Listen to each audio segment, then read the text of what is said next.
for this week, since I started off with DC last week, I'm going to start off with Marvel this week.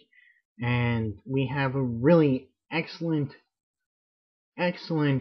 book. Really the best comic that has come out in months, I'd have to say. That's Daredevil #1. And this is a relaunch of the Daredevil title and character. Great jumping on point. Wonderful cover. I like how they did it with the words. Inside there's a great one-page origin of Daredevil. So if you've never read Daredevil at all before, you will get some idea of what happened. His origin. Wonderfully done art by Marcos Martin. And the main art is done by Paulo Rivera, and is just as good. You can see here the way he gets across Daredevil's radar sense. Really cool.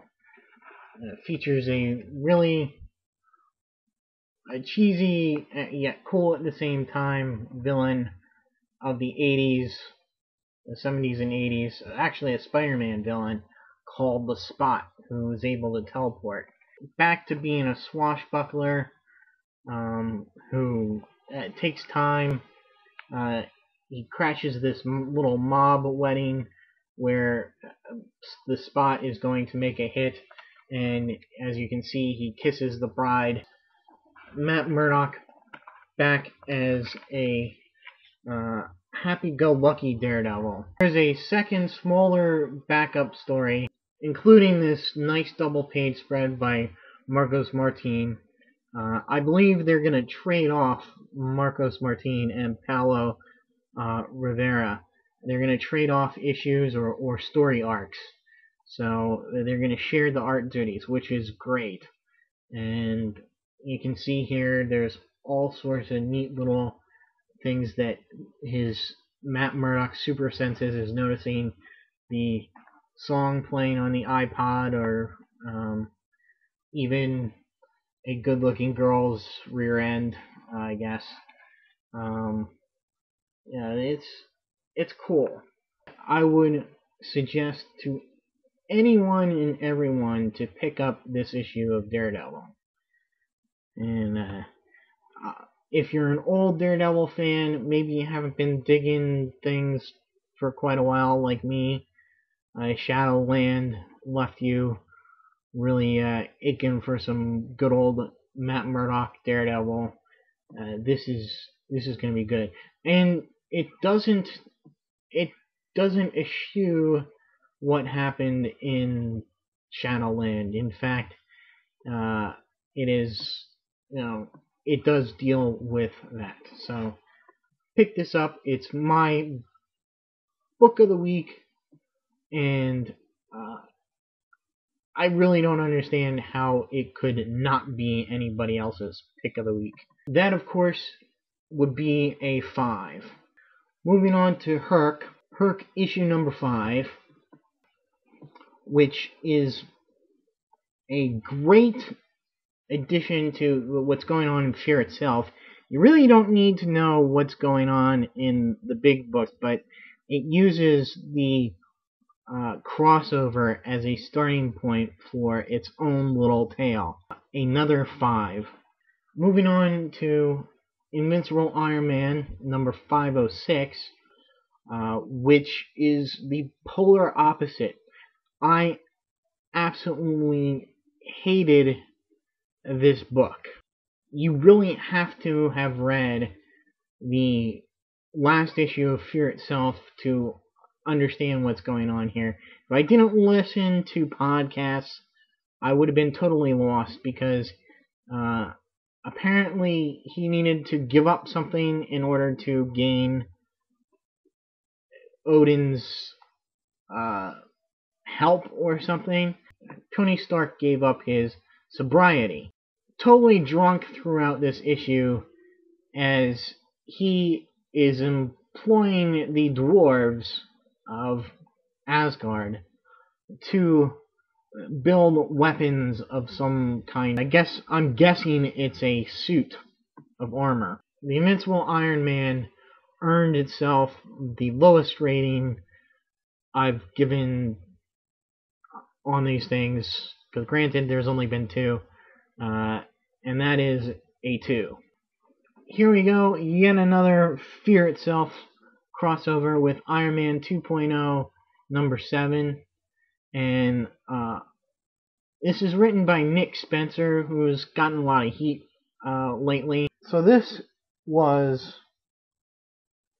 a 3.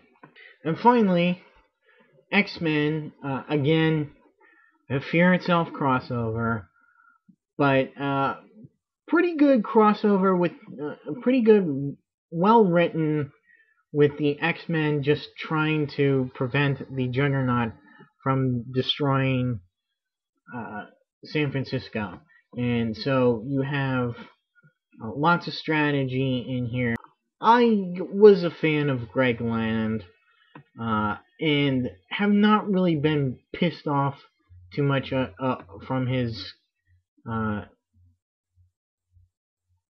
grabbing images and using them to base his art on. But this issue really, there was one panel in here that really got me.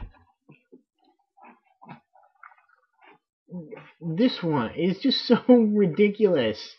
Why is this is the mayor of San Francisco in the Marvel universe, and she goes from sitting down to being in, this is obviously in the telepathic astral plane, but look at her pose, it's just ridiculous, and it's so blatantly a provocative pose with, that he's just throwing some clothes on, and even to Emma wearing her cowboy stripper uniform, it's just ridiculous. I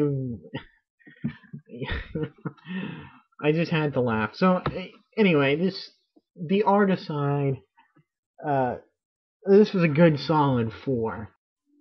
Okay, so now we get into something that DC has been doing, or is doing, for the next couple of months, and that's their retroactive series. There's 6 titles this month and 12 next month. They're split into periods: the 70s, 80s, and 90s. So the first 3 that we got here were Batman, The Flash, and Wonder Woman. Now the best of them was Batman. This was a 5. Great Len Wein story. He used to write the Batman in the 70s, and that was the conceit, is they tried to get as many creators from that time as they could. Tom Mandrake's art is pretty good, very much of that time. The updated Terrible Trio may be a little bit more modern than I should think. And then all of them were packaged with a classic tale from the actual comics of the time. And unfortunately, what they don't provide with that classic tale is either the cover or the actual issue information that it appeared in. And you can see this blank spot, which was obviously from where the indica was. They definitely could have put some information there about, this is issue so-and-so, we picked this because of this reason. Yeah, but the Batman story is a nice little detective story, a standalone tale. The Flash story, written by Cary Bates, with the art by Benito Gallego, who I've not heard of. but it is inked by Sal Buscema, who was probably more active at Marvel at the time. Kind of a old Silver Age tale with Gorilla Grodd. Nothing stellar. And the art was okay. Again, the best part of this book was the reprinted material. Again, they don't give a cover or an actual issue. Well, since this is Superman and the Flash, I'm guessing this is probably from an issue of DC Comics Presents, when it was a team-up book. So it's a nice little Superman and Flash tale versus these aliens and the Reverse Flash. And it involves time travel. And I love it that they actually take the time to diagram out how their idea of time travel actually works in this story. So you're not lost at all. This is a now the Wonder Woman story is written by Dennis O'Neil, who wrote the Wonder Woman series at the time in the 70s, and the art is done by Jay Bone. Now the art is alright. Definitely is a little bit more cartoony than I think the art from that time would be. Backup story that steals the thunder from the first story, and that is, of course, from the time period where Wonder Woman had lost her powers and was going around the world with the martial arts master I Ching. It's guest stars Catwoman, and so it'd be pretty easy to find out what issue this is, and but unfortunately they don't give you the issue. Again, they don't give you the issue number. I don't know why they chose this. That would something be like a standalone issue, as it ends on a cliffhanger. This was probably about a 3 or 4. Move into Flashpoint, and again, lots of Flashpoint. 4 Flashpoint titles. We have probably the best of the week was the Dead Man and the Flying Graysons, number 2 of 3. This was a 4. J.T. Kroll and Fabrizio Fiorentino, and great cover art by Cliff Chiang. The body count continues in this issue and this whole week. Again, I don't think there's any issue of Flashpoint where someone doesn't die, and doesn't die a horribly gruesome death. Flashpoint Legion of Doom number 2 with Adam Glass and Rodney Buscemi, a 3.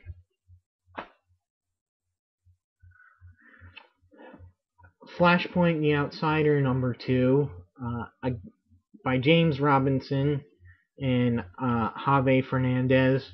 This ranked a 3 also. And the last, Flashpoint Wonder Woman and the Furies number 2, and this really continues the backstory of the whole Atlantean Amazonian War. Written by Dan Abnett and Andy Lanning, and great background for the main Flashpoint series. Moving into regular books, we get the conclusion of the Rise of Eclipso before the switchover. I think there is one more issue. But yeah, so you find out at the end of this spoiler that they're disbanding this version of the Justice League again. It shouldn't be a surprise as we're getting a whole new team starting up in August. Moving to the Legion of Superheroes by Paul Levitz and Yildiz and if you're thinking about jumping on to the Legion and the Legion Lost uh, when